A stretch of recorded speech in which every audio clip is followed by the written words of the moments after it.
여호와께서는 그의 성전에 계시고 여호와의 보좌는 하늘에 있으며 그의 눈이 인생을 통촉하시고 그의 안목이 그들을 감찰하시도다. 여호와는 의인을 감찰하시고 악인과 폭력을 좋아하는 자를 마음에 미워하시도다. 악인에게 그물을 던지시리니 불과 유황과 태우는 바람이 그들의 잔에 소득이 되리로다. 여호와는 의로우사 의로운 일을 좋아하시나니 정직한 자는 그의 얼굴을 배우리이다. 하나님이 거룩한 시간, 예배 시간에 하나님의 낯을 뵙고 하나님의 음성 듣고 돌아가는 복된 시간 되도록 인도하여 주옵소서. 감사하며 예수님의 이름으로 간절히 기도 올리옵나이다. 아멘. 우리 경배 찬송가 45장 우리 1절 그리고 마지막 46장입니다. 1절 마지막 5절 찬송하겠습니다.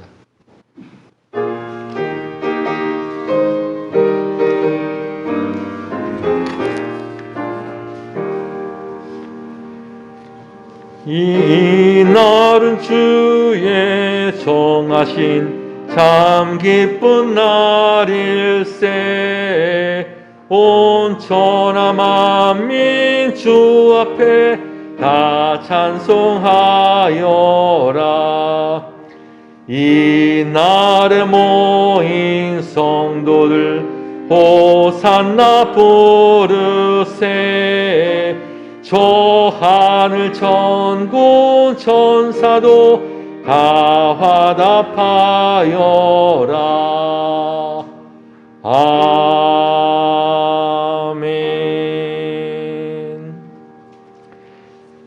교독문은 81번입니다.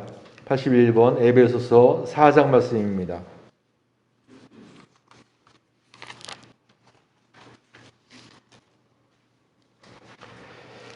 에베소서 4장 교독문 81번 교독하실 텐데 제가 먼저 받들겠습니다.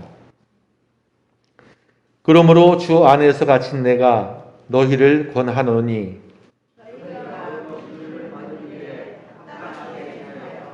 모든 겸손과 온유로 하고 오래 참음으로 사랑 가운데서 서로 용납하고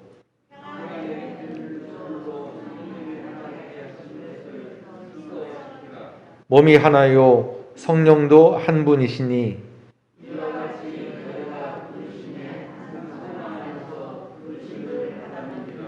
주도 한 분이시요 믿음도 하나요 세례도 하나요 만유 위에 계시고 만유를 통일하시고 만유 가운데 계시도다. 아멘. 전능하사 천지를 만드신 하나님 아버지를 내가 믿사오며 그 외아들 우리 주 예수 그리스도를 믿사오니 이는 성령으로 잉태하사 동정녀 마리아에게 나시고 본디오 빌라도에게 고난을 받으사 십자가에 못 박혀 죽으시고 장사한 지 사흘 만에 죽은 자 가운데서 다시 살아나시며 하늘에 오르사 전능하신 하나님 우편에 앉아 계시다가 저리로서 산자와 죽은 자를 심판하러 오시리라. 성령을 믿사오며 거룩한 공회와 성도가 서로 교통하는 것과 죄를 사하여 주시는 것과 몸이 다시 사는 것과 영원히 사는 것을 믿사옵나이다. 아멘. 만복의 근원 하나님 온 백성 찬송 드리고 저 천사여 찬송하세.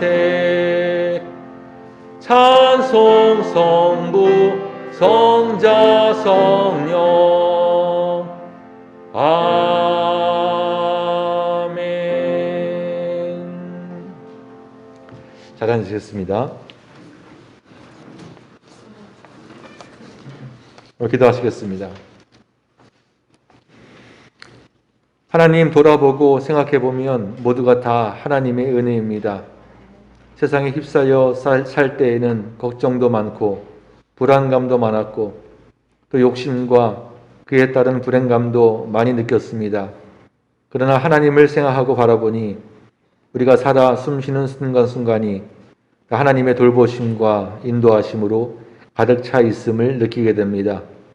하나님, 우리의 짧은 평생 감사의 잔이 더욱 가득 찰 수 있도록 인도하여 주옵소서. 저희의 생사화복을 주관하시는 우리 아버지 하나님, 우리의 참 행복을 너무나 원하시는 좋으신 하나님, 숨이 끊어질지언정 찬양이 끊어지지 않게 하시고 걱정과 불안은 기도로 바꾸게 하시고 욕심과 야망은 말씀 중심으로 변하여 평생 말씀과 기도가 끊어지지 않게 하여 주시옵소서. 사람이 감당할 시험 밖에는 너희가 당한 것이 없나니 오직 하나님은 미쁘사 너희가 감당하지 못할 시험 당함을 허락하지 아니하시고 시험 당할 즈음에 또한 피할 길을 내사 너희로 능히 감당하게 하시는 우리 아버지 하나님, 믿음으로 살겠다고 수없이 다짐을 하지만 원치 않는 뱀의 유혹으로 시험을 당할 때가 많이 있습니다. 하지만 하나님, 그럴 때일지라도 믿음의 능력을 발휘해서 시험에 넘어지지 않고 감당하고 이겨낼 수 있도록 도와주옵소서. 여호와 라파, 승리는 하나님께 있사오니 하나님의 도우심을 의지하여 반드시 최후 승리를 얻도록 인도하여 주옵소서. 길 모르던 백성들이 하나님의 불기둥과 구름기둥으로 의지하여 광야를 무사히 통과했던 것처럼 목마르고 배고픈 인생들이 하나님 주시는 만나와 메추라기로 일용할 양식을 삼았던 것처럼 어떠한 어려움과 위협, 시험과 환난이라도 결국은 승리하여 가나안에 이를 수 있도록 인도하여 주옵소서. 경제적으로 어려움이 많은 때입니다. 건강으로도 어려움을 당하는 교우들이 많이 있습니다. 가정적으로나 신앙적으로나 풀어야 할 숙제들도 많이 있습니다. 코로나19로 더욱 어려움이 가중되는 이때에 연약한 인생, 하나님의 도우심이 더욱 필요합니다. 더욱 매달려 구하게 하시고 그래서 결국은 응답받는 기도의 간증이 넘치는 교우들, 가정들 다 되게 하여 주옵소서. 우리 교우들 어려움 중에서도 믿음을 잘 지키고 하나님을 더 잘 섬기고 앞서거니 뒤서거니 어깨동무하고 교회를 더욱 세워나가는 10부장, 100부장, 1000부장 되기를 소망합니다. 환난 가운데에서도 하나님 편에서는 또 하나님의 충실한 종들 다 될 수 있도록 연단시켜 주옵소서. 이 모양 저 모양 하나님과 주의 전을 섬기는 주의 종들을 기억하시고 저의 눈물이 화관되고 저의 간구가 곧 열매 맺을 수 있도록 인도하여 주옵소서. 올해 말씀 가운데 함께 하시고 예배로 모이기 어려운 때 무엇보다 말씀을 내 안에 잘 새기어 세상을 이길 만한 하늘의 능력이 되게 하여 주옵소서. 어두움 중에서도 빛이 되시는 광야 가운데서 길잡이 되시는 예수 그리스도의 이름으로 간절히 기도 올리옵나이다. 아멘.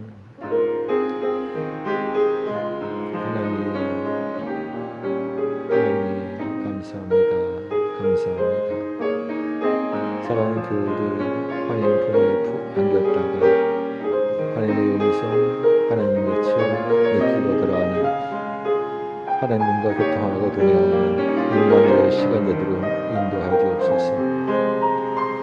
저희는 하나님이 필요합니다. 하나님이 계셔야 됩니다. 하나님 계시면 됩니다. 하나님, 오늘도 주님과 함께하는 복된 하루, 복된 예배, 복된 평생이 되도록 인도하여 주옵소서. 주님의 이름으로 기도합니다. 아멘. 찬송가 325장 우리 1절 그리고 마지막 4절로 함께 은혜 나누시겠습니다.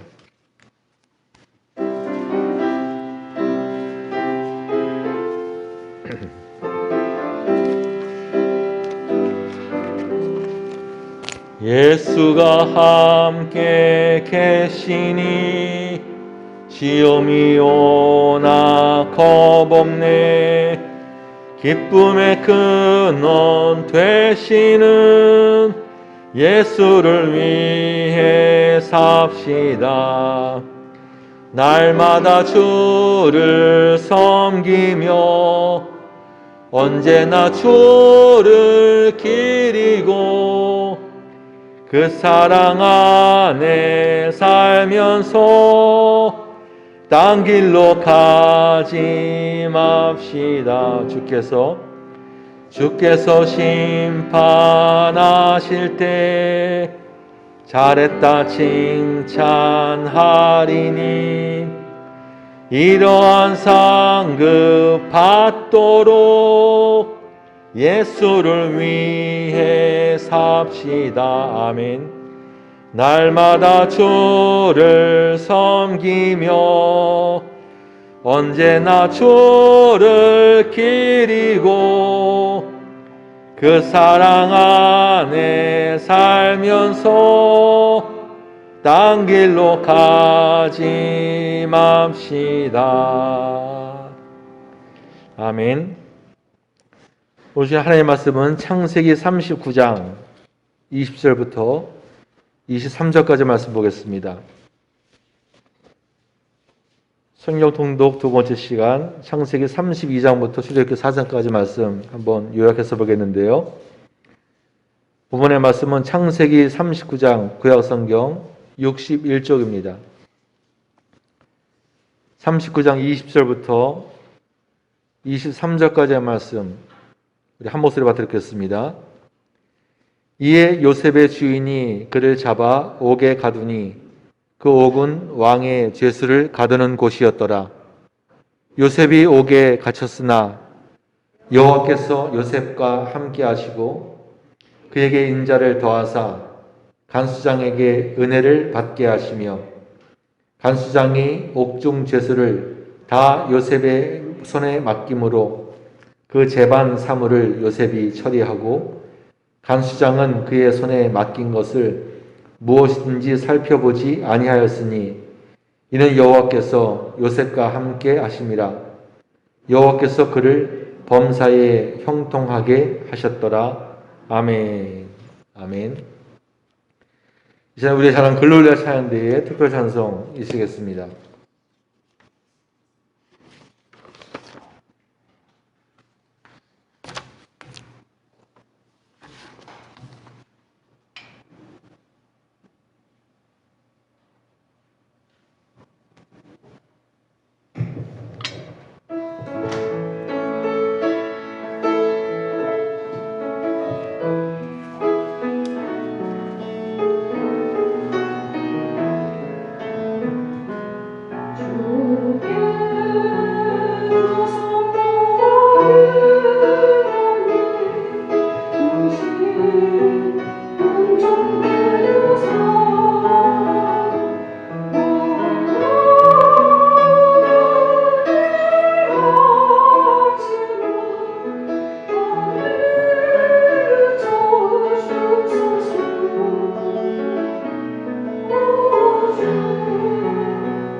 아멘.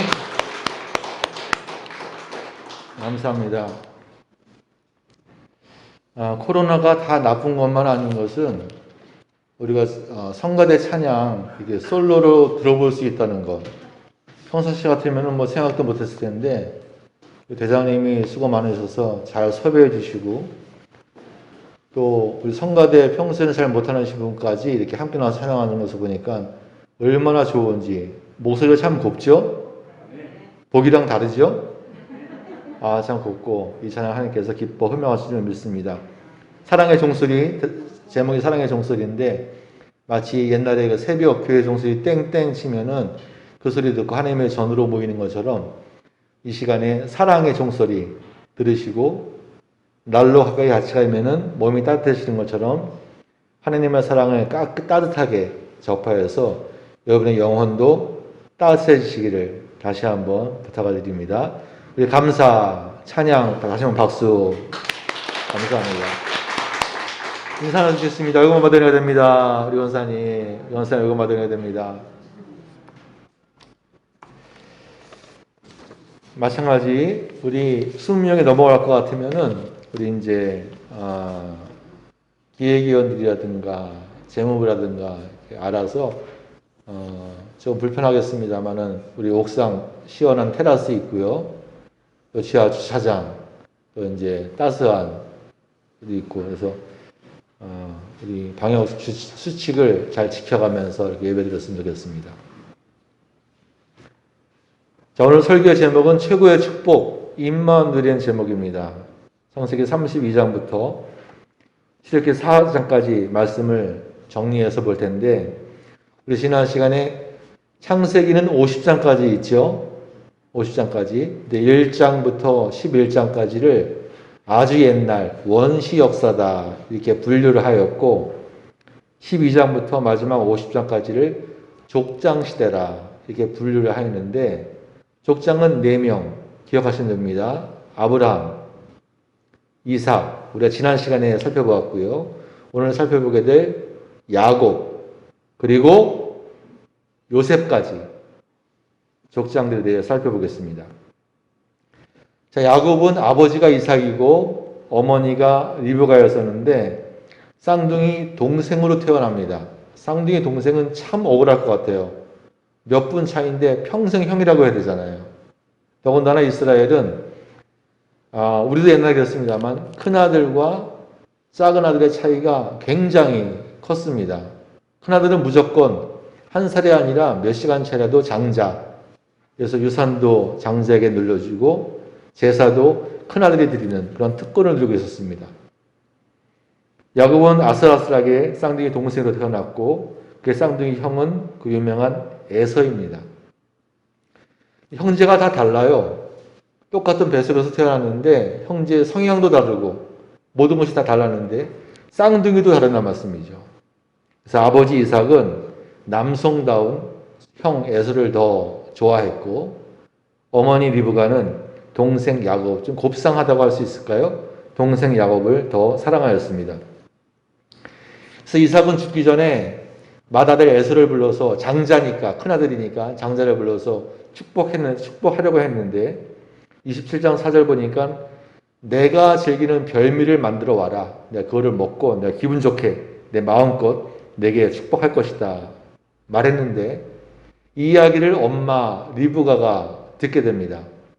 다시 한번 아버지는 형 에서를 좋아했고 엄마는 동생 야곱을 좋아했고 이 이야기를 듣고서 엄마 리브가가 음모를 꾸며요. 야, 에서가 아니라 야곱이 축복을 받게 하면 어떨까?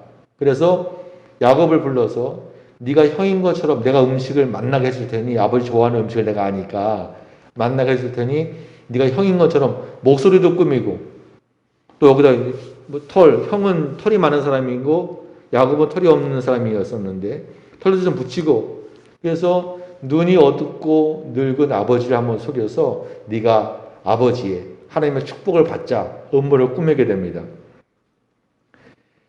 그런데 이미 에서는 어떤 사람이었느냐? 옛날에 팥죽 한 그릇에 축복권, 장자권을 팔아버린 적이 있었습니다. 그때 에서가 무슨 말을 했는지 기억나십니까? 야, 지금 내가 배가 고파 죽을 지경이 되었는데 장자권이 뭐가 이렇게 대단한 거냐? 장자권을 별것 아닌 것처럼 생각했어요. 장자권인데. 그래서 큰 것도 아니야. 팥죽 한 그릇에 팔아먹었습니다. 팥죽 한 그릇에. 결국 예수는 장자권과 축복권을 경홀히 소홀히 여겨서 야곱에게 다 빼앗기게 됩니다.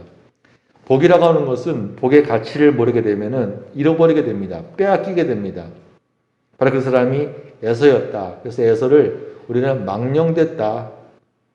좋은 것이 뭔지 나쁜 것이 뭔지 분별하지 못하여서 좋은 것은 다 뺏기고 그냥 팥죽 한 그릇 먹고 저녁이면 배가 꺼질 텐데 팥죽 한 그릇에 그 좋은 축복을 다 빼앗긴 사람이다 라고 부를 수가 있겠습니다. 그러나 야곱은 또 했습니까? 하나님의 축복에 대한 강렬한 소망이 있었는데 바로 이 차이가 하나님의 축복을 소원하느냐 그것도 그냥 바라느냐 아주 강렬하게 바라느냐 이 차이가 야곱과 에서의 미래를 완전히 다르게 만들었던 것이죠. 이 일 다음에 형 에서는 너무나 분해서 동생 야곱을 죽이려고 하였습니다. 야곱의 어머니 리브가 다시 한번 꾀를 내는데 형이 너를 죽이려고 하니 그 꼴을 우리가 어떻게 보겠느냐. 이거 차라리 피난 가라. 저기 멀리 한 이천리 800km 되는 이천리 길에 우리 오빠 그러니까 야곱한테는 외삼촌이 되겠죠. 라반이 사는데 그걸로 피난 가라. 그래서 야곱은 그 밤에 이천리 길을 갔다가 걸어서 피난 가게 됩니다. 그때는 이제 어머니가 무슨 생각이었는가 하니 잠깐만 피난가 있으면 형 에서의 화가 풀릴 것이고 그때 돌아오면 되지 않겠느냐라고 생각했었는데 그러나 이 지금 오늘 밤에 이 이별이 어머니 리브가와 야곱이 평생 이별하는 다시는 만나지 못하거든요. 평생 이별하는 영원한 이별의 순간이 되었습니다. 야곱은 도망자가 되어서 형 에서를 피하여 먼 하란으로 피신하게 되는데 그 피난길 광야에서 야곱은 밤을 맞아 빈들에서 아무도 없는 빈들에서 야영을 하게 됩니다. 벌써 꿈을 꾸는데 그 유명한 사닥다리 환상, 사다리가 보이고 그 꼭대기가 하늘에 닿았고 거기서 하나님의 천사들이 사닥다리 위에서 오르락내리락 하는 그 환상을 꿈속에서 보게 됩니다. 그때 여호와께서 야곱에게 말씀하시는 장면이 창세기 28장 13절과 14절인데 여기는 별명이 있어요. 28장 13절과 14절은 여호와의 약속 공식이다. 여호와의 약속 공식이란 별명이 있습니다. 공식이란 게 뭐죠? 1 더하기 1은 2, 2 곱하기 2는 4. 요거를 만족시키면은 뒤에 따르는 결과가 있는 거예요. 1과 1을 더하면 2가 되는 거예요. 2와 1을 곱하면 4가 되는 거예요. 그러니까 앞에 것을 만족시키면은 뒤에 것이 자동으로 따라오는 것을 공식이라고 하는데 28장 13절 14절 보면 어떤 말씀이 되어 있는 거 아니? 땅의 모든 족속이 너와 네 자손으로 말미암아 복을 받으리라. 요 손가락 잘 보세요. 내가 너와 함께 있어. 내가 어디로 가든지 너를 지키어. 너를 이끌어 이 땅으로 돌아오게 할지라. 내가 내게 허락한 것을 다 이루기까지 너를 떠나지 아니하리라. 네 가지 축복이에요. 네 가지 축복. 이 장면은 야곱이 하나님을 처음 만나는 장면입니다. 처음 만나는 장면. 야곱의 집안이 어떤 집안입니까? 아브라함과 이삭의 집안이에요. 경건한 어머니, 아버지로부터 평생 동안 예배에 대한 교육을 받았을 거고 또 수없이 제사를 드렸을 것이지만 그러나 야곱이 직접 자기가 하나님을 만나 뵙는 장면은 바로 이 장면이 처음입니다.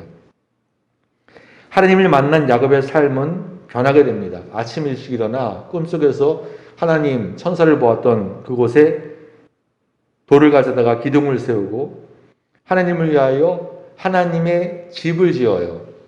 바로 그 들판을 베델이라고 부르는 거예요. 베델이라는 거 많이 들어보셨죠? 베델의 뜻은 하나님의 집. 하나님의 집. 그리고는 서원합니다. 하나님을 만난 그 감격으로 자신의 몸을 헌신하고 가진 것의 11조를 하나님께 드리겠다고 약속을 하게 됩니다. 하나님을 만난 감격 그리고 예배, 헌신이 무엇으로 이어지느냐? 그 증거가 11조였던 것이죠. 자, 이 천리길 하란에 도착하여 외삼촌 라반을 만나게 됩니다. 약 800km를 먼 길을 달려왔으니 얼마나 기뻤겠습니까? 거기서 그는 라반을 만나서 그 집에서 열심히 또 지혜롭게 일해서 부도 쌓고 결혼도 하게 됩니다. 외삼촌 라반에게는 두 딸이 있었어요. 큰 딸의 이름은 레아, 둘째 딸의 이름은 라헬. 그런데 야곱은 그 당시에는 이제 외사촌지간이긴 하지만 외사촌도 결혼했으니까 지금하고 좀 다르죠. 결혼했으니까 딸이 둘이 있었는데 큰 딸보다 작은 딸 라헬을 더 좋아했어요. 더 이뻤나 봐요. 그러고 보니까 우리 사모도 둘째 딸이네. 늘 둘째가 더 이뻐. 그래서 레아 큰딸 죄송합니다. 레아보다 라헬을 더 사랑하여서 라헬과 혼인하기를 원했거든요. 그래서 외삼촌 라반한테 그런 제안을 해요. 외삼촌, 내가 라헬을 좋아합니다. 사랑합니다. 결혼하게 해주십시오. 내가 7년 동안 공짜로 일해드리겠습니다. 결혼해 주십시오. 그래라. 이렇게 하자. 그 7년 동안 라헬과 결혼하겠다는 그런 일심을 가지고 열심히 일을 해서 드디어 7년 뒤에 소문난 결혼식이 열리게 됩니다. 결혼식을 잘 치르고 그 다음날 아침이 되었어요. 그런데 이게 웬일이에요? 신부가 라헬이 아니라 레아로 바뀌어 있는 거예요. 그 전에 피곤했는지 술을 진탕 먹었는지 신부가 바뀐 건지도 모르고 그 다음날이 되었던 것이죠. 그 야곱은 깜짝 놀랍니다. 아니 외삼촌, 아니 장인어른, 이게 어떻게 된 겁니까? 왜 내 신부가 라헬이 아니라 레아입니까? 그때 외삼촌 라반이 아주 교묘하게 얘기를 하죠. 야, 우리 동네에서는 둘째가 큰애보다 먼저 결혼한 법은 없어. 항상 큰 아들이 먼저 결혼을 해야 돼. 옛날에 그랬지 않습니까? 이왕 이렇게 됐으니 이제 레아를 갖다가 아내로 삼고 네가 좋아하는 둘째 딸 라헬까지 원하면은 또 결혼시켜주마. 7일이 지나서 결혼시켜줄 테니 더 7년 동안 더 일해라. 야곱이 일을 잘했단 모양이에요. 그래서 외삼촌 라반한테 인정을 받아서 또 부려먹기도 하고 또 이런 좋은 인자라면은 내 사이를 삼고 싶은 욕망이 있어서 결국은 더 7년을 일해서 야곱은 더 7년을 일해서 레아와 라헬을 함께 아내로 맞이하게 됩니다. 이렇게 해서 야곱은 4번 결혼을 하게 되는데 첫째 부인이 레아, 그리고 레아가 오면서 그 여종이었던 실바까지 따라와서 첩으로 결혼하게 되었고요. 둘째 부인이 라헬, 그도 마찬가지 라헬의 여종이었던 빌하라고 하는 사람까지 같이 첩으로 결혼하게 되어서 4번 결혼해서 12아들을 낳게 되는데 이 12아들이 이스라엘의 12지파가 되는 것. 여러분 아시죠? 12아들이 12지파가 되는 거예요. 자, 하나님의 돌보심으로 야곱이 더 큰 부자가 되기 시작합니다. 문제는 라반, 외삼촌의 아들들, 외사촌들이 질투를 하는 거예요. 그전에는 우리 집안이 큰 부자였었는데 외사촌 야곱이 오더니 자기들이 느끼기에는 자기 재산을 야금야금 빼앗아가는 것 같아요. 그리고 그전에 우리가 최고 부자였었는데 이제는 야곱이 더 큰 부자가 되니까 야곱의 사촌들이 불평을 하여서 쫓아내버리자고, 아니 죽여버리자고 아주 못된 음모를 꾸미게 됩니다. 그래서 야곱은 또 한 번 도망자의 시세가 됩니다. 20년 만에 큰 부자가 되어서 외삼촌 라반과 장인어른 라반과 외사촌들을 피하여서 그야말로 몰래 야밤도주하게 됩니다. 그때 라헬은 아버지 라반의 드라빔이라고 하는 사주단자 마냥 가정마다 이렇게 조각을 해가지고 이 신이 우리 집안을 돌봐준다. 가정 수호신이죠. 아버지의 드라빔을 훔쳐가지고 야밤 도주를 하게 됩니다. 몰래 도망갔기 때문에 잘 모르고 있다가 이 소식이 3일 만에 라반에게 알려지게 되거든요. 그래서 그날 밤에 라반 군대는 필사적으로 야곱을 뒤쫓아가지고 7일 만에 야곱을 따라잡게 됩니다. 그래서 내일이면은 요밤만 지나고 내일이면은 야곱 일행과 맞닥뜨리게 되는데, 근데 그날 밤에 하나님께서 라반에게 꿈으로 다시 말씀하십니다. 너는 삼가 야곱에게 선악간 말하지 말아라. 야곱에게 해코지하지 말아라. 이 말씀이거든요. 그 야곱의 이야기를 통해서 계속 나오는 하나님의 개입이다라고 볼 수 있겠습니다. 그러니까 평상시에는 우리가 하나님을 잘 못 느끼고 사는 것 같은데, 우리가 위기를 당할 때 하나님께서 우리의 삶에 개입을 하셔요. 개입을. 거꾸로 한번 얘기해 볼까요? 평상시에는 우리가 하나님을 잘 못 느끼고 살아요. 평범한 삶에서는. 그런데 위기의 순간에 내가 어려우니까 하나님께 더 간절히 무릎 꿇고 기도하고 하나님만 바라보게 되니까 우리를 늘 바라보시는 주님과 만나게 되는 거예요. 만나게 되는 거예요. 그래서 어떻게 생각해 보면은 우리가 어려움을 당할 때, 위기와 고난, 환란이 있을 때 다 불평할 것만은 아닌 것은, 우리가 어려울 때에 하나님께 부르짖다가 결국은 하나님께 만나게 돼요. 하나님을 만나서 하나님의 능력을 덧입게 돼요. 그래서 믿음으로 승리하게 돼요. 어려움을 극복하는 된다는 말씀이죠. 그래서 그 당시에는 어려울 때에는 내 이 위기를 어떻게 넘어가나 까마득하고 아득하고 아주 그냥 절망에 빠질 수도 있지만, 그러나 믿음으로 이 어려움을 잘 견디고 나니까 결국은 승리한 믿음만 보석처럼 남는 거예요. 이런 말씀드렸습니까? 위기라고 하는 것은 우리를 더 나아지게 하든가 더 못하게 하든가 둘 중에 하나로 만든다.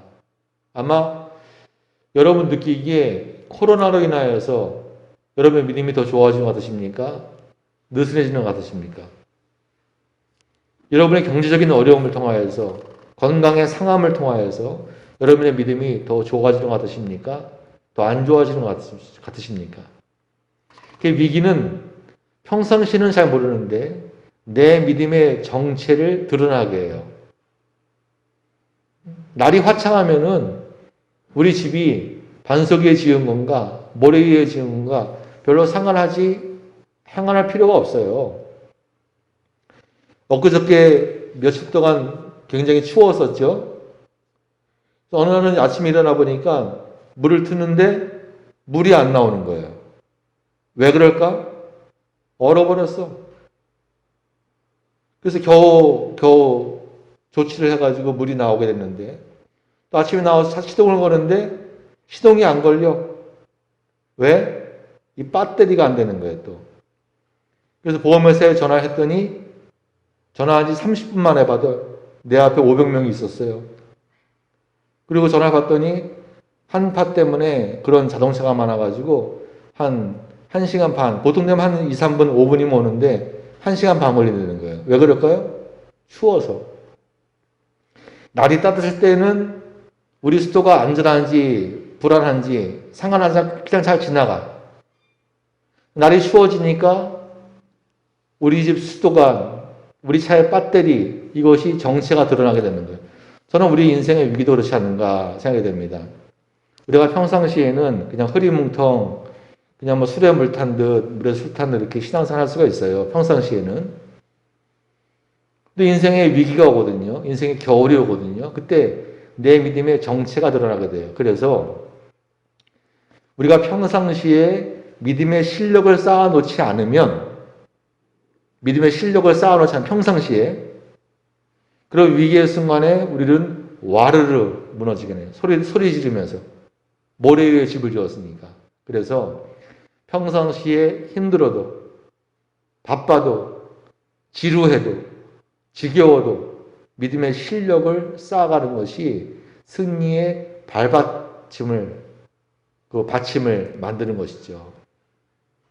여러분 부디 평상시에 위기의 순간을 미리미리 준비하여서 믿음의 실력을 잘 쌓으시길 바랍니다. 아무튼 위기의 순간에 하나님께서 개입하시는데, 바로 거기에서 야곱과 라반은 좋게 끝나고 언약을 맺는데, 언약을 어떻게 맺느냐? 돌 무더기를 쌓고 그 장소 이름을 미스바다. 미스바 들어보셨죠? 나중에 사무엘 선지자가 어려움을 당했을 때에 온 12지파를 모여서 함께 민족을 위해서 기도하는 것. 요새도 미스바, 기도회 이런 거 많이 하지 않습니까? 그 장소 이름을 미스바라고 합니다. 자, 이제 다시 먼 길을 돌아와 고향 땅, 에서가 있는 고향, 브엘세바로 가게 되었습니다. 20년 만이에요. 야곱이 형 에서가 죽을까봐 무서워서 하란으로 피난 간 것이 몇 살? 77세. 20년 만인 97세의 고향 브엘세바로 돌아가게 되니까 두 가지 마음이 있었단 말씀이에요. 하나는 너무너무 좋은 거예요. 고향에 오니까. 감격과 기쁨. 이제 내가 외지 사람이 아니구나. 내 고향에 가는구나. 이런 기쁨이 있었고, 또 한 가지는 고향에 누가 있어요? 형 에서가 나를 죽이려고. 아직까지 화가 안 풀려서. 그러니까 기쁨과 두려움이 함께 있는 복잡한 마음이었습니다. 그래서 야곱은 형 에서가 우리를 죽이면 어떡하나 해서 일행을 둘로 나누어서 앞에 일행을 공격하면 뒤에 일행을 피신시키고 아무튼 별개를 다 내요. 그리고서 밤에 아내와 모든 소유를 야복강 건너로 다 보낸 다음에 야곱이 야복강 건너기 전에 홀로 남아서 기도하게 됩니다. 거기서 야곱은 어떤 사람과 날이 새도록 씨름을 합니다. 씨름이 별판이 안 나죠.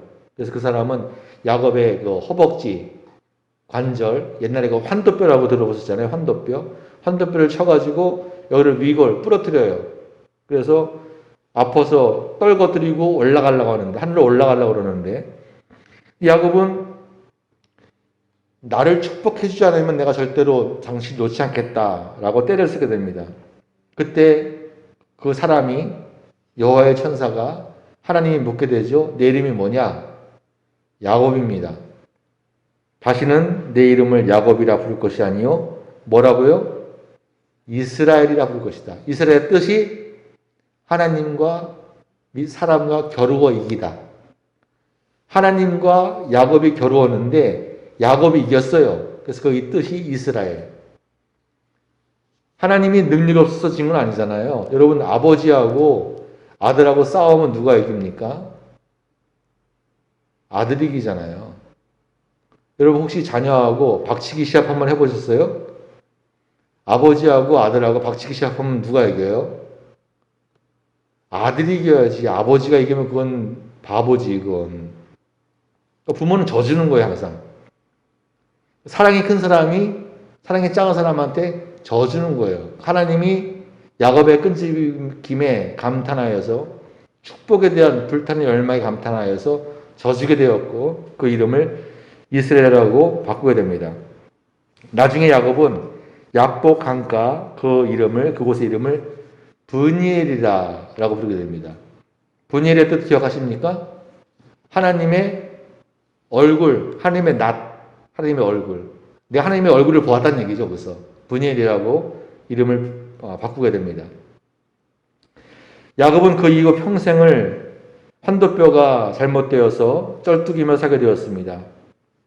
그 절뚝거림을 의식할 때마다 야곱은 무슨 생각을 했을까? 내가 평생 축복만을 위해서 정신없이 살았었는데 그것을 혹시 쓴 웃음으로 바라보지 않았을까? 야, 빵이 최고가 아니구나.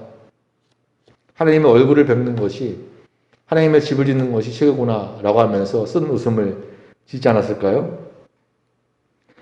야곱은 야복 강가에서 하나님을 만나 절뚝발이가 되었으나 그 이후 이스라엘로 다시 태어나게 됩니다.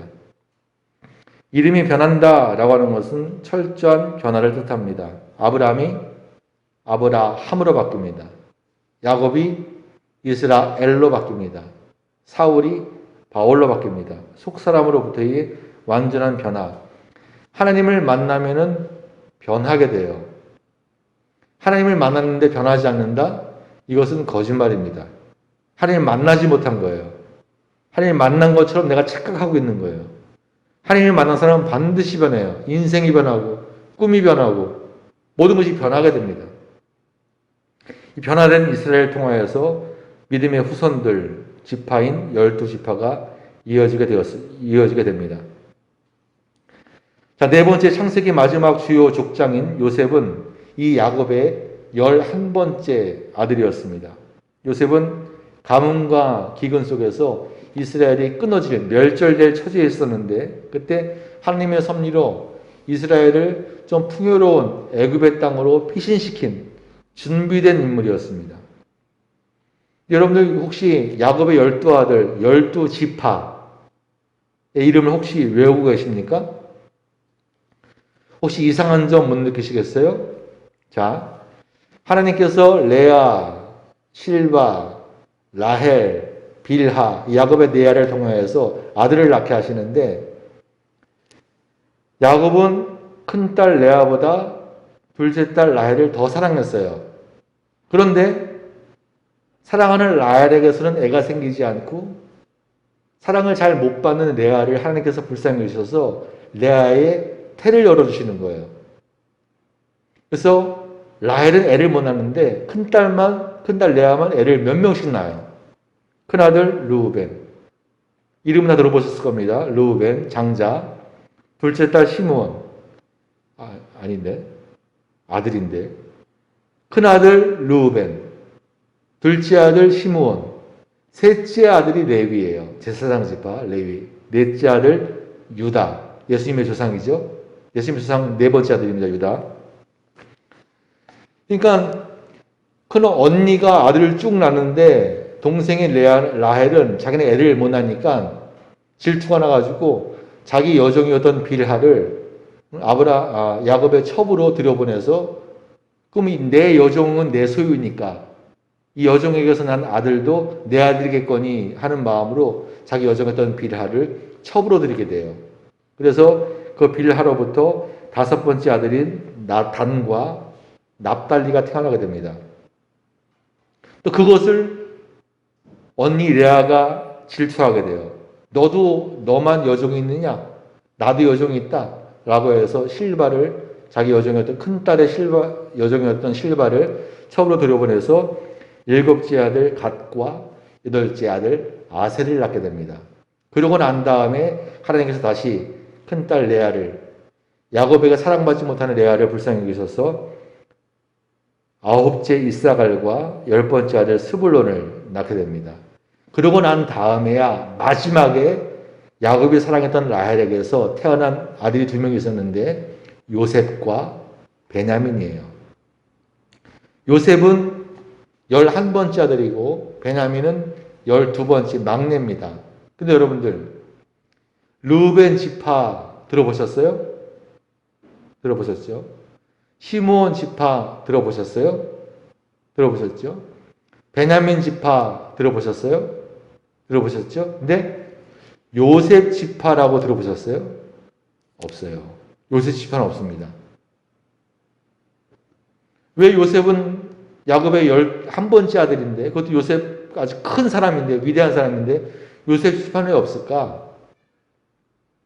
아들 12명인데, 그것은 요셉의 아들이 므낫세하고 에브라임인데, 요셉이 빠지면서 아들 두 사람 몫을 받은 거예요. 요셉 지파가 없는 대신에 요셉이 낳은 아들 므낫세 지파, 에브라임 지파가 12지파에 들어가고 레위 지파는 제사장 지파니까 거기서 빠지고 그래서 12지파가 완성되는 것이죠. 즉 요셉은 아들 둘이 각기 지파의 조상이 됨으로써 두 지파 몫을 차지하게 되었습니다. 어렸을 적 꿈 때문에 요셉은 애굽에 팔려가게 됩니다. 그래서 바로의 친위대장, 경호대장 보디발의 집에 팔려가게 되는데 그 내용이 오늘 본문으로 삼은 39장에 있는데 여러분 한번 잘 보세요. 39장에 한번 여러분들 이번 주간에 한번 천천히 한번 읽어보시면은 유독 눈에 띄는 한 문장이 있는데 2절, 21절, 23절 여호와께서 요셉과 함께 하심으로, 여러분 이번 주 성경 읽으실 때 여기에 밑줄을 그어놓으세요. 39장 2절, 21절, 23절 여호와께서 요셉과 함께 하심으로. 그러니까 그 위기를 눈에 넣어도 아플 것 같지 않은 야곱의 귀한 아들 요셉에서 형들의 질투와 원망을 받아서 죽을 뻔하다가 노예로 팔려간, 그러니까 하루아침에 신분과 인생이 바뀌어버린 이 요셉의 위기의 순간에 여호와께서는 요셉과 함께 하셨고 결국은 요셉은 형통케 되었습니다. 항상 성경은 뒤집어 보면 더 좋아요. 여호와께서 요셉과 함께 하시다. 이 뜻은 뭐냐? 요셉이 하나님과 함께 했다는 거예요. 똑같은 말이지만 달라요. 여호와께서 요셉과 함께 하셨다. 여호와께서 우리 송은수 목사님과 함께 하셨다. 이 말 뒤집어 얘기하면 우리 송은수 목사님이 하나님과 함께 하였다. 똑같은 말이지만 간증이 달라요. 간증이 달라요. 여호와께서 요셉과 함께 하심으로, 아니 요셉이 여호와와 함께 하셔서 요셉은 인생의 위기를 하나님의 도우심으로 인하여서 잘 견디고 결국은 승리하게 되었습니다.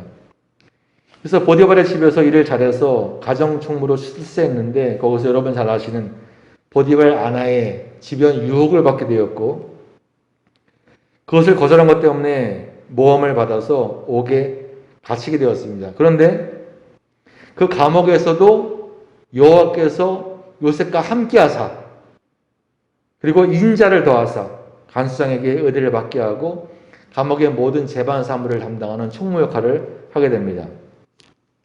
그 감옥에는 바로의 그 고위 공직자 중에서 청와대에 일하는 고위 공직자 중에서 술 맡은 관원과 떡 굽는 관원이 이제 무슨 일에 엮여가지고 감옥에 와 있었는데 이 두 사람이 어느 날 꿈을 꾸게 됩니다.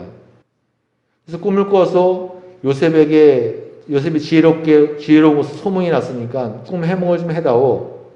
그러십시다. 말해보십시오. 술 맡은 관원이 내가 포도를 따가지고 그 즙을 짜가지고 바로에 전해드렸다. 그거는 당신 지금 이제 모함받아서 감옥에 와 있는데 3일 만에 모함이 해결되어서 다시 옛날 전직, 관직에 복귀될 것이다. 청와대에 다시 들어갈 것이다. 꿈 해몽이 길하잖아요. 좋잖아요. 그것을 보고서 떡 굽는 관원이 나도 꿈 꿨어. 무슨 꿈입니까? 새들이 내 머리에 광주리가 있었는데 그걸 쪼아 먹더라. 그거는 딱하지만 당신은 3일 만에 목숨을 잃게 될 것입니다. 그런데 3일 만에 술 맡은 관원은 청와대로 복직을 하고 떡 굽는 관원은 사형을 당하게 돼요. 그게 이루어졌어요. 그런데 2일 후에 술 맡은 관원은 요셉을 까맣게 잊어버립니다. 옛날 직장으로 목숨이 살고 직장으로 돌아가는 것이 너무나 좋아서 2년 동안이나 요셉을 잊어버리게 됩니다. 2년 후에 바로왕의 꿈을 꾸게 되죠. 두 번의 꿈을 영업 꾸게 되는데 살찐 암소가 나일강에서 나왔는데 그 뒤를 이어서 아주 빼싹 마른 암소가 7마리가 또 나오더라. 그런데 마른 암소 7마리가 살찐 암소 7마리를 잡아먹더라. 깜짝 놀라서 깬 거예요. 또 잠이 들었는데 아주 알찬 곡식 7 이상이 있었는데 그리고 그 뒤에 빼짝 마른 앙상한 7 이삭이 있었는데 마른 7 이삭이 살찐 이삭을 잡아먹어버리더라. 이게 뭐냐? 그 부하들한테 물어봐도 이것을 해몽할 사람이 아무도 없었습니다. 바로 그때 옛날 2년 전 술 맡은 관원이 2년 전에 요셉을 생각하게 돼요. 저는 기독교인들이 그러다고 생각합니다. 평소에는 우리들을 잊어버리고 살다가 위기의 순간에 성도를 기억하게 되어서 뭔가 기도에 부탁을 하든지 그런 것. 여러분 혹시 주변에 그런 분도 없으십니까? 여러분 주변에? 제 주변에 꽤 여러 분 계시거든요.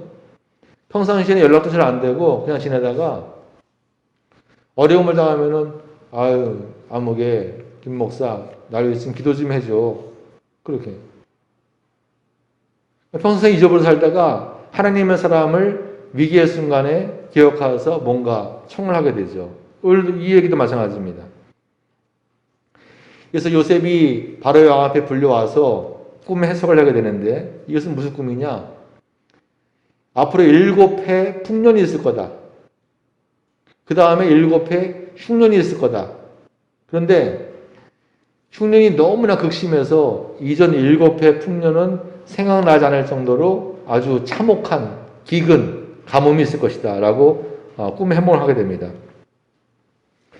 바로는 이에 요셉을 애굽의 총리로 삼아서 그 일을 네가 한번 대비해라. 흉년의 그런 참혹함을 우리가 맛보지 않도록 네가 준비해라 라고 총리 역할을 맡게 되는데, 이때 요셉의 나이가 30살이었어요. 요셉이 애굽으로 노예로 팔려갈 때의 나이를 기억하십니까? 17살이었어요. 17살, 우리로 따지자면 고1, 공부할 그런 사춘기 청소년인데, 그때 애굽으로 팔려갔다가 30살 장성하여서 예수님의 나이처럼 30살에 애굽의 총리가 되게 되는 것이죠. 자, 그래서 요셉은 총리가 되어서 나라 곳곳에 곡식을 저장하게 하여 흉년이 들었을 때에는 애굽에만 곡식일 정도였습니다. 그때 이제 풍년 후에 흉년이 들어서 애굽만 그런 것이 아니라 온 세계가 다 흉년이 들은 거예요. 그래서 가나안에 있던 아버지 야곱이 아직도 살아 있었는데, 그 땅도 너무나 먹을 것이 없어가지고 굶주리다시피 했는데, 소문을 듣자 하니 애굽 땅에는 아직 곡식이 남아있다더라. 그래서 말하자면은 뭐 팔만한 것, 금붙이라든가 뭐 가전제품, 자동차, 지금으로 말하자면 이런 것들을 팔아가지고 곡식을 사오려고 자기 아들 10명을 보내게 돼요. 자, 정리해 봅시다. 야곱의 아들이 몇 명이라고요? 12명. 근데 한 명은 죽은 줄 알았던 요셉은 없어진 거예요, 지금. 야곱 입장에서 보면 죽은 걸로 생각한 거예요. 근데 야곱이 사랑하였던 라헬이 낳은 요셉과 베냐민이 있었는데, 요셉은 죽은 걸로 알고 있는 거예요, 지금은. 그래서 이 베냐민만 두고, 라헬이 낳은 막내 12번째 아들 베냐민만 두고 나머지 10 아들을 곡식을 사러 애굽으로 보내게 됩니다. 먼 길을 가서 이제 곡식을 사게 되는데, 그때 요셉이 형들을 알아보게 됩니다. 그러고서 시험을 하게 됩니다. 너희들 간첩이지? 이 땅에 틈을 보러 왔지? 아닙니다. 우리 간첩 아니고 우리는 한 분의 아들 10 형제들입니다. 한 명은 원래는 12명이었는데 하나는 옛날에 죽었고 하나는 아버지와 함께 했습니다. 그래? 그러면은 그걸 너희들이 증명하라. 간첩이 아닌 것을 증명하라. 너희들 고향에 있다고 하는 그 막내 아우를 데리고 오지 않으면은 너는 여기서 나가지 못할 것이다. 한 명은 여기에 인질로 남아있고 9명은 내 곡식을 내어줄 테니 곡식을 가지고 갔다가 동생과 함께하라 라고 얘기하게 됩니다. 결국 둘째 시므온이 인질로 잡히고 나머지는 곡식을 가지고 고향 아버지에게로 돌아갔다가 가게 되는데, 그때 요셉은 곡식 사러 왔는데 곡식 돈이 있을 거 아니에요. 곡식값을 몰래 형들 자리에 넣어두게 됩니다. 이 곡식을 사가지고 가다가 나중에 자료를 풀어보니까 거기에 자기들이 가지고 갔었던 돈 뭉텅이가 있는 것이죠. 자기들이 도둑으로 몰리는 거예요, 지금 상황이. 그래서 놀래가지고 고향에 와서 아버지에게, 야곱에게 이야기하니까 야곱이 한탄을 하게 되죠.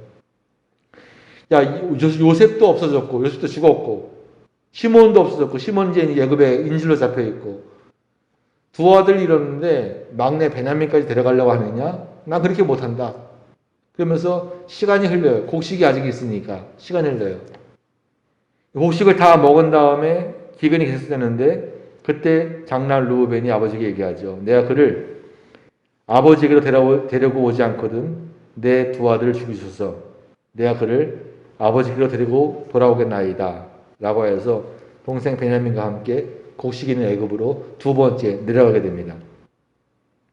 이 10 형제는 다시 요셉 총리 앞에 서게 됩니다. 요셉은 다시 그를 시험하는데, 양식을 주면서 요셉 총리가 점칠 때 쓴다라고 하는 은잔, 귀한 은잔을 다시 베냐민의 자리에 몰래 숨기게 돼요.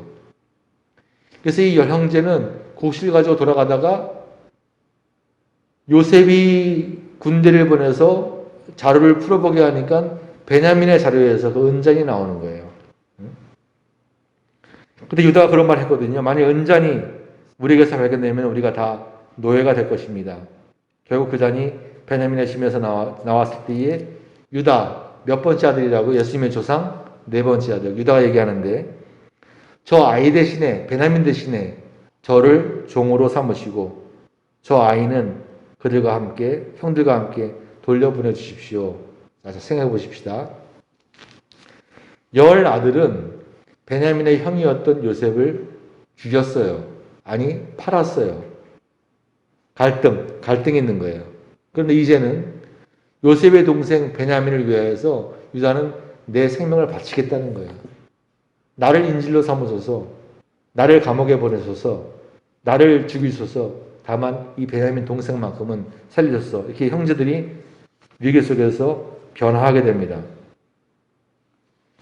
요셉은 이런 장면에서 형들을 용서하고 자신을 밝히면서 한 말이 45장 5절 말씀, 당신들이 나를 이곳에 팔았다고 해서 근심하지 마시고 한탄하지 마소서. 하나님이 생명을 구원하시려고 나를 당신들보다 먼저 보내셨나이다. 그 모든 것이 이스라엘을 구원하기 위한 하나님의 섭리라고 하는 것이죠. 자신은 그 섭리를 위하여서 사용되는 하나님의 도구라는 말입니다. 결국 그 자리에서 형제들은 화해하고 아버지 야곱과 나머지 식구들이 세 번째 애굽으로 피신하여서 애굽에, 이스라엘 사람들이 이제 가나안에 안 살고 애굽으로 다 살게 됩니다. 자, 요셉은 역기능 중에 역기능 가정에서 태어났습니다. 그럼에도 불구하고 요셉의 생애는, 삶의 균형은, 믿음은 무너지지 않았습니다. 하나님을 원망한 것도 아니었고 믿음을 잃은 것도 아니었습니다. 요셉의 인생을 결정짓는 한 문장, 하나님께서 요셉과 함께 계셨다. 하나님께서 요셉과 함께 계셨다. 아니, 요셉이 하나님과 함께 있어서 위기를 잘 헤쳐나갔던 것이죠. 그래서 승리의 비결은, 말씀드렸습니다만 우리가 내 실력과 지능과 학벌과 집안 가문이 뛰어나서 내 능력이 좋고 내 빽이 좋고 연줄, 운때가 맞아서 성공한다? 그런 것이 아니라 하나님께서 우리와 함께 하시면 형통이다. 배가 고프든 배가 부르든 상하지 않고, 하나님께서 나와 함께 하자면 내 인생은 필패다. 이러한 믿음. 그래서 요셉은 조금 아까 야곱도 마찬가지였지만 다른 것보다 하나님의 축복을 열망했어요. 다른 것보다 하나님과 함께 하기를 소망했습니다. 그래서 결국은 야곱도 잘 되었고 요셉도 잘 되었던 것이죠. 여러분, 부디 여러분의 자녀가, 여러분의 손주가 10대 학창시절 고생하더라도 20대가 잘 되기를 축원합니다. 20대 고생하더라도 40대, 50대가 잘 되기를 축원합니다. 여러분들도 마찬가지예요. 여러분들 지금보다 10년 뒤가 더 나아지기를 축원합니다. 그리고 그래서 필요한 약속 공식이 뭐냐? 우리가 하나님과 함께하는 것이다. 여러분들 부디 우리가 살다 보면 어려움이 왜 없겠습니까? 어려움이 왜 없겠습니까? 아플 때도 있죠. 사고 당할 때도 있고, 안 풀릴 때도 있고, 막힐 때도 있고, 요새처럼 우리가 한 번도 경험하지 못한 팬데믹, 이 코로나19라고 하는 괴물과도 같은 이 엄청난 세력 앞에서 우리의 인생이 흔들리고 생각이 흔들리고 믿음마저도 흔들릴 수가 있단 말씀이죠. 그래서 여러분들 삶의 균형을 잃지 마세요. 요셉처럼. 그 근거가 뭐냐? 여호와께서 요셉과 함께 하시다.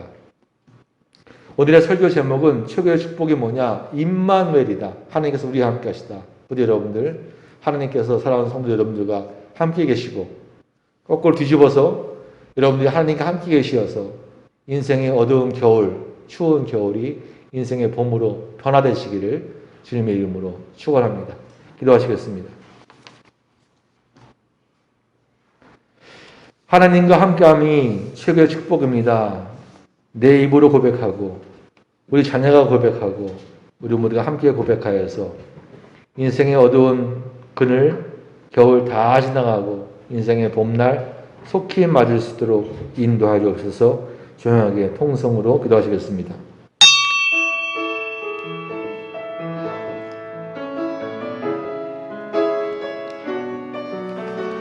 하나님 감사합니다. 우리도 다 요셉 되게 하시고 야곱 되게 하시고 결국은 승리하는, 결국은 주님과 함께 되는 인생, 위기가 변하여 기회가 되는 고난이 변하여 축복이 되는 복된 인생 다 되도록 인도하여 주옵소서. 주님의 이름으로 기도합니다. 아멘. 아멘. 우리 봉헌 찬송 433장 1절 그리고 마지막 4절 부르시면서 준비하실 예물 봉헌하겠습니다. 433장입니다.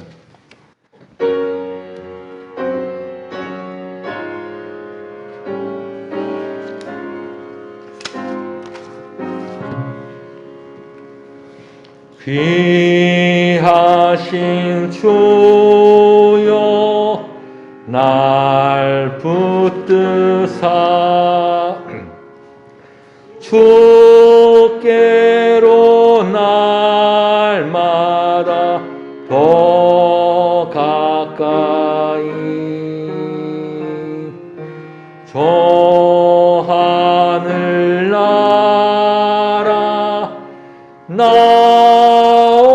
올라가 구주의 품 안에 늘 안기요 영생의 복 받기 원함.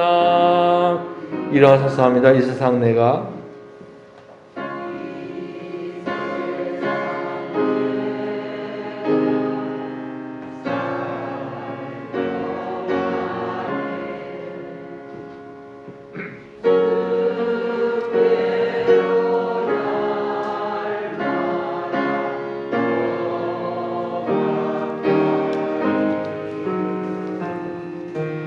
저 배는 천국 나 들어가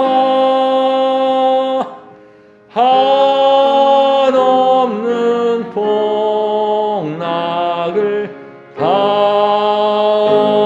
얻도록 풍성한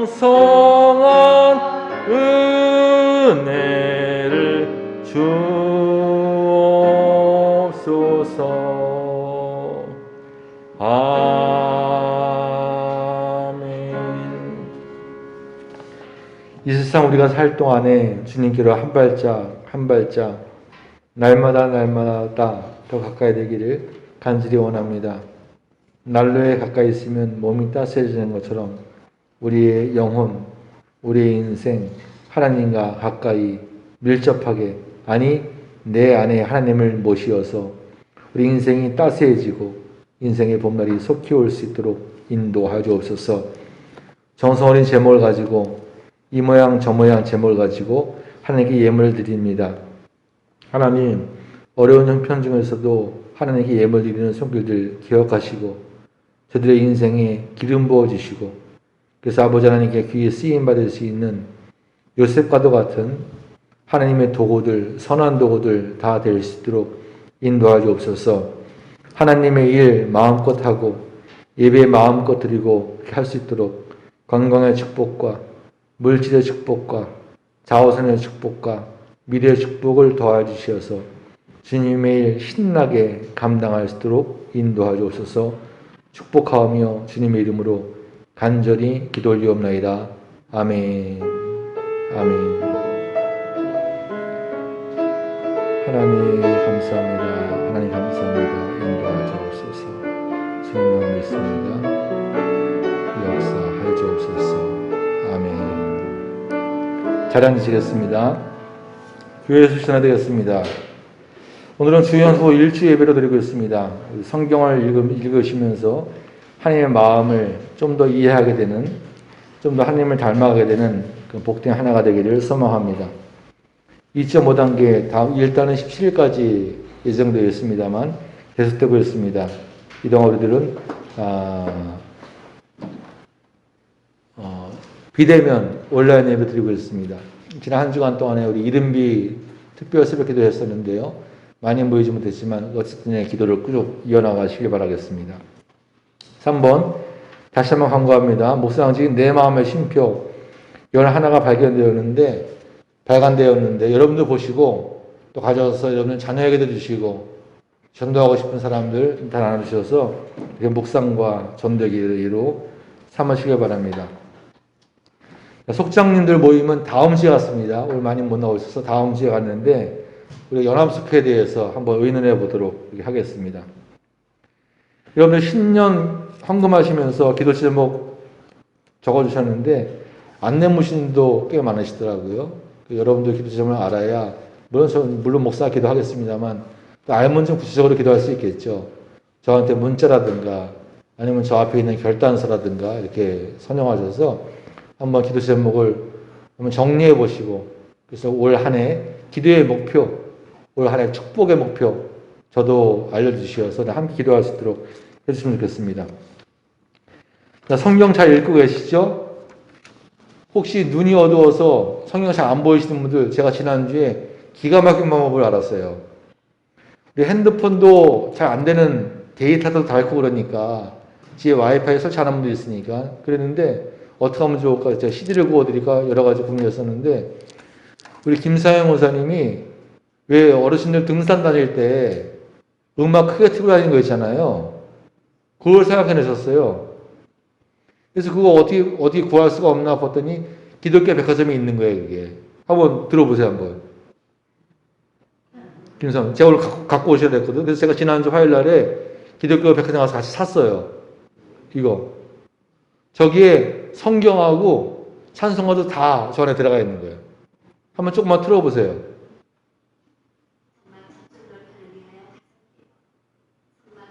잘 들리죠? 저게 얼마냐? 53,000원. 근데 그걸 다 받느냐? 아니요. 김세원 선생님이랑 같이 가니까 김세원 선생님 말씀을 재밌게 하셔가지고 얼마 주고 사셨죠? 48,000원으로 사거든요. 아주 싸게 잘 샀는데 우리 근데 젊으신 분들은 핸드폰을 쓰면 돼요. 핸드폰에 그 성경 읽게 되니까. 근데 혹시 뭐 여러 가지 이유로 저게 또 소리도 크고 좋으니까 저거 필요하신 분들은 저한테 말씀하시면은 제가 백화점에 한번 또 주중에 한번 다녀오도록 하겠습니다. 아무튼 어떻게 쓰든지 보든지 듣든지 꼭 올해 안에 성경 읽기 한번 해보시길 부탁드리겠습니다. 나가실 때 또 장로님께서 또 간식 같은 걸 준비해 주셨는데 저것도 하나씩 받아갔으면 좋겠고요. 이상입니다. 다 함께 하셔서 마라나타 찬송 부르고 축복 기도로 예배를 마치도록 하겠습니다.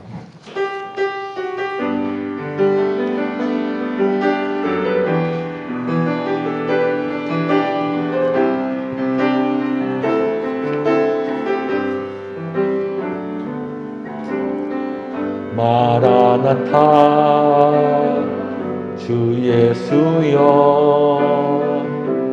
어서 오시옵소서. 땅의 모든 끝 모든 족속 주를 찬송하게 하소서. 아멘. 마라나타 주 예수여